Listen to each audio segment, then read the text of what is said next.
What's up, LHS? I'm Pranav. And I'm Makenzie. Yearbooks are on sale for $75. Remember, the price increases as the year progresses, so don't delay. GSA is selling buttons for $1 or custom buttons for $2. Look for their flyers around school. Seniors, when you go to lunch, don't forget to go by the bank and check the spelling of your name for your diploma. We are making great strides in our progress on Achieve 3000. We have completed over 19,000 activities that are 75% or higher. Mr. Wakefield's class has earned the most points so far and wins a free lunch. Ms. Dalton's fourth block has the highest Lexile growth of 22 points and wins free tea for the class. The top students are Princess Cabales, John Bennett, and Ricky Driver, winning a free cinnamon roll. All prizes come from Cafe Blue. Great job, everyone. Now let's throw it to Ray with your pro and college sports weekend news. What's up, LHS? I'm Ray here with your pro and college sports. In hockey, the Nashville Predators take on the Chicago Blackhawks at home on Saturday at 7 o'clock. The Predators have already played the Blackhawks this season and beat them 3-0. They hope to continue that trend this Saturday. Now with basketball, Ja Morant and the Memphis Grizzlies face off against the Utah Jazz on Friday and the Denver Nuggets on Sunday. Both of these opponents are seen as very hard competitors and playoff teams. So if they can pull off these victories, maybe they can be seen as a team to compete for a playoff spot. With football, last night the Pittsburgh Steelers faced off against the Cleveland Browns. The Browns got a much-needed victory, beating the Steelers 21-7. The headline of the game, though, was not the score. It was Myles Garrett. In the final seconds of the game, Garrett tried to sack Mason Rudolph, the quarterback for the Steelers. He didn't get to him in time, but he decided to hit him anyway and continue to push him on the ground. After that, Garrett ripped off Rudolph's helmet, and when Rudolph got up, Garrett hit him with his helmet. Flag as, whoa, hello, whoa. Yeah, that's Mason Rudolph got into it. To get out of there. What in the world? Believe Myles Garrett?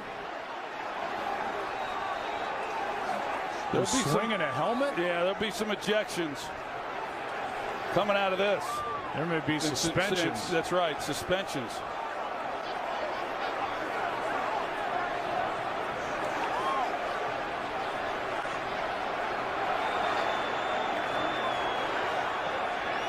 And it was Garrett. That was well after the play.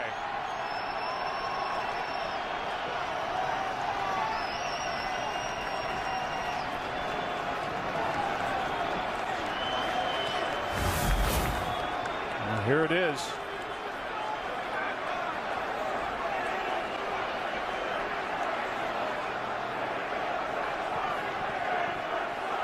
Well, he tackled Rudolph. Rudolph didn't like the way that he was tackled. Oh, gosh. Man. Oh, man. Oh. Oh, my goodness.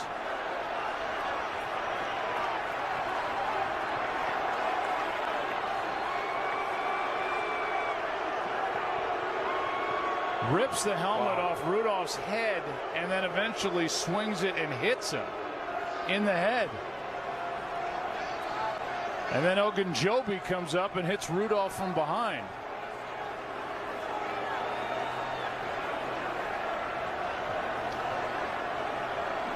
Beyond words, Joe. My gosh, that's one of the worst things I've ever seen on a professional sports field. You know, Joe, I have been involved with these in the league office, and it would come to officiating first and then go upstairs for discipline. But this is beyond the normal discipline. This is beyond the normal fine. I think you're absolutely right. It's a foul period to take a guy's helmet off and swing it and use it as a weapon. Automatic ejection by rule, but it goes beyond that now to possible suspension. Of course, then Pouncey, was it Pouncey that was kicking and throwing the punches? Well, that's another one. They're absolutely. I mean, this is multiple game suspension right here. It's just.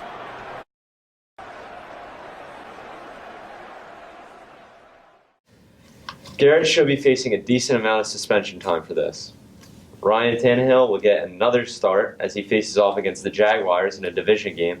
This game means a lot to the Titans as they're only one game out of first place in the division. It's also another big game for Ryan Tannehill as the Titans seem to be rolling with whichever quarterback is playing the best. UT will play against Missouri at 6:30 on Saturday. If UT wins, it'd be the first time all season they've had a winning record. Missouri, though, hoping to beat UT and take down the team in their conference. And the college game of the week, Auburn and Georgia. This game is huge for Georgia, trying to punch their ticket into the college football playoff, as they're the 4th-ranked team right now in the college football playoff, but Auburn isn't a team to take for granted, as they're the 12th-ranked team in the nation. This should be a great one. That's all for this week on Pro and College Sports. See you next time. Thanks, Ray. Our first home basketball games are November 21st against Stewart's Creek, and there will be a lot of activities taking place. FCA is hosting a Fire Pit Fellowship behind the school from 4:30 to 6:30, and it's free. We will have free food, volleyball, music, cornhole, a chili cook-off, and more. So mark on your calendars now.